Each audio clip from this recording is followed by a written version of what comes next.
Indonesia. Yang pertama ingin menyampaikan terima kasih yang sebesar-besarnya kepada pemerintah Kabupaten Kupang, khususnya BPBD Kabupaten Kupang, semua tim yang dikomandani oleh Pak Kala, Pak Sen, seluruh jajarannya, juga masyarakat dan seluruh stakeholder yang ada di Kupang yang selama ini terlibat dan mendukung penuh berbagai kegiatan yang diselenggarakan oleh Adra Indonesia melalui proyek yang kita sebut dengan parkiran berbasis biaya untuk aksi antisipatif. Perlu saya informasikan khususnya kepada Ibu Sekda bahwa Adra sudah hadir sejak 1,5 tahun yang lalu terkait dengan implementasi program ini. Namun sebelum itu Adra juga sudah hadir di NTT dan juga termasuk di Kabupaten Kupang ketika Adra ikut membantu pemerintah dan masyarakat dalam melakukan tanggap darurat Siklon Froja saat itu, dan kita juga masih terlibat sampai pembangunan shelter bantuan dari pemerintah pusat waktu itu. Dan di luar itu kami ada program yang saat ini sedang berjalan dan hampir selesai sebetulnya. Ini proyek pilot itu. Jadi ini dilaksanakan di 4 kabupaten. Selain Kabupaten Kupang, kami laksanakan di Bima, di Kabupaten Sigi, Sulawesi Tengah, kemudian Kabupaten Pandeglang dan Kabupaten Kupang sendiri. Jadi jujur kami belum terlalu banyak yang bisa kami support dan lakukan untuk pemerintah dan Kabupaten Kupang melalui proyek ini, tetapi barangkali yang sudah langsung dilaksanakan bisa dimanfaatkan langsung oleh masyarakat yang bisa kami berikan di bawah proyek ini adalah ketika pemerintah Kabupaten Kupang tahun lalu mengaktifasi status siaga darurat bencana kekeringan dan kebakaran hutan dan lahan. Itu kami bersama dengan BP memberikan bantuan berupa air bersih, tangki dan sebagainya di 12 desa yang sebagai 3 kecamatan kalau tidak salah ya waktu itu. Dan kegiatan berjalan dengan baik dan mudah-mudahan bisa dimanfaatkan untuk seterusnya, khususnya yang tanda-tanda air itu bisa dimanfaatkan untuk menghadapi situasi yang akan datang. Saya juga menyampaikan permohonan maaf apabila di dalam penyelenggaraan ataupun implementasi proyek ini sejauh ini yang pertama barangkali belum sesuai dengan harapan dan ekspektasi Bapak Ibu yang ada di sana, khususnya yang selama ini kami cukup intensif berinteraksi dengan Pak Semi dan tim yang barangkali proyek ini masih pilot project, sehingga kami juga masih mencari formula-formula yang tepat. Terlebih lagi juga proyek ini secara konsep, secara substansi juga sebagai sesuatu yang benar-benar baru. Jadi kami juga di tim juga cukup dinamis melakukan kajian-kajian dan sharing dengan lembaga-lembaga yang lain juga, sehingga bagaimana kedepannya bisa mendapatkan formula, konsep dan sebagainya terkait dengan aksi antisipatif ini, atau yang hari ini mulai dikenalkan sementara ini dengan istilah tindakan cepat dan tepat, karena nomenklaturnya secara eksplisit memang belum tersedia di dalam regulasi kita. Bagaimana cerita-cerita baik yang pernah kami lakukan di dalam konteks penanganan kondisi bencana kekeringan. Nah, ini kita sudah mulai masuk tahapan-tahapan ini, dan ini menjadi suatu hal yang perlu untuk bersama-sama kita lakukan. Saya percaya bahwa teman-teman baik TNI, Polri maupun dari OPD terkait ini juga memiliki kepedulian yang sama, mungkin juga bisa terbaca di dalam program kegiatan yang telah ditetapkan. Hanya selama ini kita setuju bahwa kita belum melakukan secara bersama-sama. Dan oleh karena itu pedoman atau peru tentang respon cuaca ekstrim salah satu contoh menjadi referensi bagi kita ketika kita mungkin mulai tahun ini kita sudah bisa melakukan atau menerapkan dokumen ini di dalam upaya penanganan bencana kekeringan ekstrim.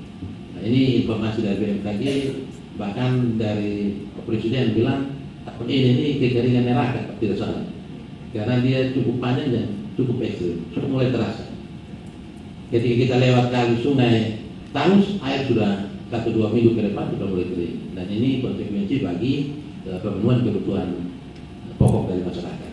Nah, inilah kenapa kami memandang bahwa media hari ini menjadi penting. Kami sungguh berharap di dalam kegiatan kita nanti sebentar, teman-teman dari OPD terkait, teman-teman dari TNI Polri bisa menceritakan hal-hal baik yang sudah dilakukan atau yang masih dalam konsep yang mau dilakukan di dalam upaya kita menanggulangi bencana di Kabupaten Kupang. Kalau saya boleh minta, kita lebih fokus ke kekeringan dulu, karena ini memang sangat ekstrim.